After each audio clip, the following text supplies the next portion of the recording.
ಆದ್ರೆ ನಾನು ತುಂಬಾ ಪ್ರೀತಿ ಮಾಡೋ ಹುಡುಗಿ ಅಳ್ತಿರೋದನ್ನ ನೋಡಿದ್ರೆ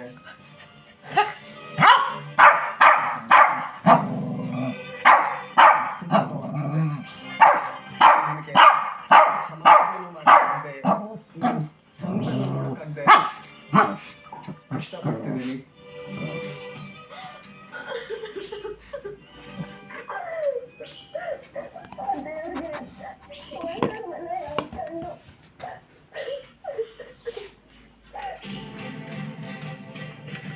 ನಾನು ಯಾವಾಗ್ಲೂ ಈ ಪ್ರಕೃತಿ ಜೊತೆನೂ ಕೋಪದಲ್ಲಿ ಜಗಳ ಆಡ್ತಿದ್ದೆ.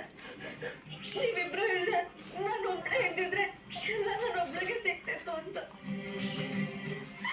ಆದ್ರೆ ಅದೇ ನಿಜ ಆಗೋಗುತ್ತೆ ಅಂತ ನಾನು ಯಾವತ್ತೂ ಅನ್ಕೊಂಡಿರ್ಲಿಲ್ಲ. ನನ್ನ ಮಾತಿಂದಾನೇ ಹೀಗೆಲ್ಲ ಆಗ್ತಿಲ್ಲ ಅನಿಸ್ತಿದೆ. ಅವ್ರ ಬದಲು ನಾನಾದ್ರೂ ಸಾಯ್ ಬರ್ತಿತ್ತು. ಪ್ಲೀಸ್ ಮಾತ್ಗೂ ಈ ಥರ ಹೇಳ್ಬೇಡ ಸುಮಾ. ನೀನ್ ಹೇಳ್ದಂಗೆ ನನ್ನ ಅಮ್ಮನ ಹೇಗ್ ಸಮಾಧಾನ ಮಾಡ್ಬೇಕು ಅಂತಾನೆ ಗೊತ್ತಾಗ್ತಿಲ್ಲ ಕಣೋ. ಹಾಂ ಅಪ್ಪ.